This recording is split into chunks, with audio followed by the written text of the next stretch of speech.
खबर भिवानी से है, जहां कांग्रेस ने केंद्र और हरियाणा की भाजपा सरकार के खिलाफ मनरेगा को लेकर मोर्चा खोल दिया है। आपको बता दें कि कांग्रेस कार्यालय में आयोजित प्रेस कॉन्फ्रेंस में हरियाणा कांग्रेस के सह प्रभारी जितेंद्र बघेल ने आरोप लगाया कि भाजपा सरकार जानबूझकर मनरेगा को कमजोर कर रही है और गरीबों के हक के साथ साथ गांधीवादी विचारधारा पर भी हमला कर रही है।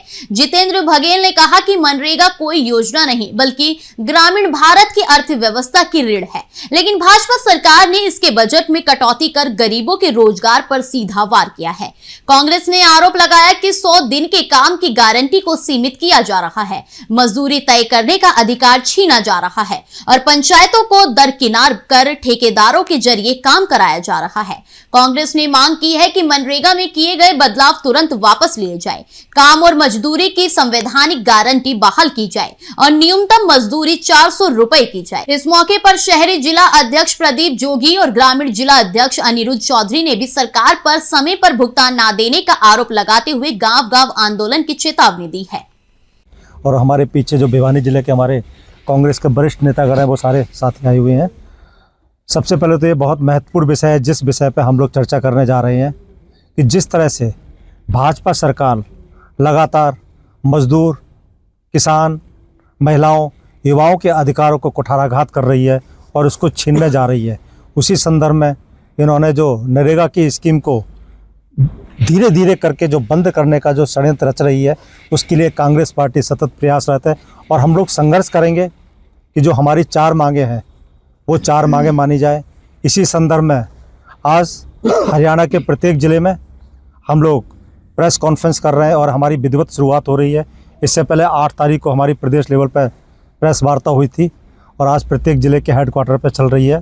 तो इसके साथ ही और हम लोग इसको आगे बचाने के लिए, चाहे हम प्रत्येक वार्ड लेवल पर, चाहे हम प्रत्येक ग्राम पंचायत लेवल पर, इस पर आगे करेंगे और ये हमारा लंबा कार्यक्रम रहेगा जब तक कि जनता को पता ना लग जाए कि भाजपा किस तरीके से सुनियोजित तरीके से नाम बदलकर उसकी फंडिंग को चेंज करके, वो नहीं चाहती कि जो मजदूरों को यूपीए सरकार ने जो 2005 में जो ये स्कीम लेकर आई थी, उस स्कीम को आगे बढ़ाएं। और जिस तरह से प्रधानमंत्री मोदी बार बार बात करते हैं और जो बात करते हैं उसके अगेंस्ट हमेशा काम करते हैं, तो इसी संदर्भ में इन्होंने मनरेगा को जो फंडिंग की बात की कि 40% फंड राज्य सरकार वहन करेगी और 60%, जबकि पहले यूपीए सरकार में ऐसा नहीं होता था। यूपीए सरकार में अधिकतम फंड केंद्र सरकार ही देती थी। जब राज्य सरकारों के पास फंड नहीं होगा तो कैसे उनकी मजदूरी मिलेगी? 100 दिन का जो उनका काम था वो कैसे मिलेगा? तो ये सब बहुत सारे प्रश्न हैं जो प्रश्न चिन्ह लगाते हैं कि किस तरीके से नाम बदलने के साथ साथ वो महात्मा गांधी जी जो जिन्होंने हमारे देश को आज़ाद कराया, जिनके नेतृत्व में, और उनका नाम बदलने के साथ साथ वो सुनियोजित तरीके से मजदूरों के और किसानों के जो हक पे बात कर रही है, जो कुठाराघात कर रही है सुनियोजित तरीके से, उसके लिए कांग्रेस पार्टी बार बार बात करती है। जो हमें जो 100 दिन का पहले काम मिलता था, वो अब उनके पास कोई कानूनी गारंटी नहीं रहेगी कि काम मिलेगा नहीं मिलेगा, ये सब सरकार के ऊपर डिपेंड करेगा। उसके साथ ही हर गाँव में कानून की जो कानूनी गारंटी मिलती थी वो केवल सरकार अपने हिसाब से देगी। इसका मतलब जो पंचायत स्तर का काम था, जो नीचे के लेवल का काम था, वो काम खत्म हो रहा है और ये ऊपर से काम थोपा जाएगा। जो जिस तरीके से सरकार कहेगी उस तरीके से काम होगा। पंचायत की जो हमारे स्वर्गीय प्रधानमंत्री श्री राजीव जी ने जो पंचायत का स्तर चलाया था, जिससे कि एक आखिरी पंक्ति में जो हमारा साथी है, जो हमारा गरीब व्यक्ति है, जो हमारा मजदूर है, उसको रोजगार मिले, वो रोजगार भी ये खत्म करने जा रही हैं। इसके साथ ही आपको जो मनरेगा मेट और रोजगार सहायकों का सहयोग मिलता था, कोई मेट का बात नहीं होगा, कोई कुछ नहीं होगा। मोदी सरकार जो बार बार बड़े बड़े ठेकेदारों की बात करती है, तो ये सारा काम ठेकेदारों के ऊपर चला जाएगा और वो ठेकेदार जिस तरीके से मजदूरों का शोषण करेंगे वो तो आप पहले ही समझ चुके हो। जो इतना बड़ा किसान आंदोलन हुआ, जो हरियाणा में, पंजाब में बहुत ज़्यादा रहा, उत्तर प्रदेश में रहा, तो इस तरीके से, और जो मैंने पहले ही बताया था कि ये लोग जो यूपीए सरकार 100% पैसा केंद्र सरकार से देती थी, अब इन्होंने उसमें भी ब्रेक लगा दिया। तो ये इसमें एक मुझे षड्यंत्र और दिखता है साफ कि जहाँ जहाँ विपक्ष की सरकार होंगी वहाँ ये फंड ही नहीं देंगे जानबूझ के, जैसे जीएसटी के साथ करते हैं। जब विपक्ष की सरकारें होती हैं वहाँ का फंड रोकते हैं, जानबूझ के करते हैं।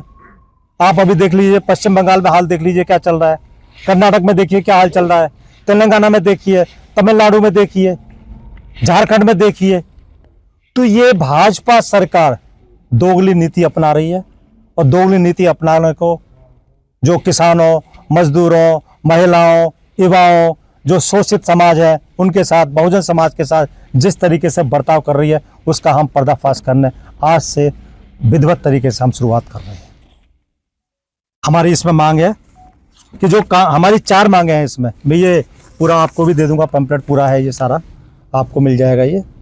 तो इसमें जो हमारी कांग्रेस पार्टी की 4 मांगे जो हैं वो ये है कि काम की गारंटी, मजदूरी की गारंटी और जवाबदेही की गारंटी ये जरूर होनी चाहिए। मनरेगा में जो इन्होंने बदलाव किए हैं उसकी भी तत्काल वापसी होनी चाहिए। काम के जो संवैधानिक अधिकार हैं, जो फंडामेंटल राइट्स हैं, जो देश का प्रत्येक नागरिक है उसके फंडामेंटल राइट्स है, उसकी पूर्ण बहाली होनी चाहिए। और जो मिनिमम वेतन है, न्यूनतम वेतन, वो 400 रुपये होना चाहिए। इतना महंगाई का ज़माना है। ये हमारी कांग्रेस पार्टी की 4 मांगे हैं और हम इन पर सतत जारी रखेंगे। हम ये मनरेगा बचाओ संघर्ष अभियान है, इसको हमारा जब तक सरकारें मान नहीं लेती तब तक कांग्रेस पार्टी मजदूरों की हक की लड़ाई हमेशा लड़ती रहेगी। बघेल जी, जो बीजेपी है वो कहती है कि 100 दिन की गारंटी थी रोजगार की, वो 125 दिन की है। और जो 40,000 रुपये मजदूर को साल में मिलते थे वो 50,000 हो जाएंगे।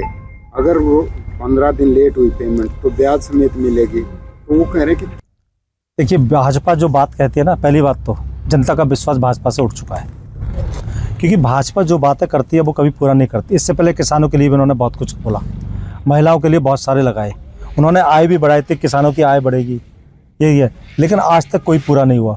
तो ये बातें बरगलाने की है, भ्रमित करने की है, इश्यूज़ को चेंज करने की है, जबकि ऐसा कुछ नहीं है। ये पूरा बिल पढ़ा जाए तो उन्होंने कहा कि फसल की कटाई पे हम नहीं देंगे। फसल की कटाई पर जब होता है तो सबसे ज़्यादा मजदूरों को काम तो तभी मिलता है, लेकिन वो जानबूझ के, क्योंकि उसमें ठेकेदारी प्रथा बढ़ेगी।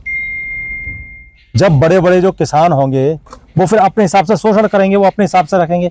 तो चक्कर क्या है कि जो उन्होंने जो क्लॉज लगाए उसमें नीचे तक जाओ, जो क्लॉज लगाए उन्होंने, तो क्लॉज इतना हिडन क्लॉज है कि जिससे मजदूरों का शोषण बढ़ता हुआ दिखाई दे रहा है। बीजेपी तो कह रही कि फसल के समय जो है मनरेगा की छुट्टी की गई है ताकि मजदूर जो खेतों में काम कर सके, उसके बाद वो वहाँ क्यों की गई है? तो अपने हिसाब से करें ना, न्यूनतम मजदूरी 400 रुपये के हिसाब से करें।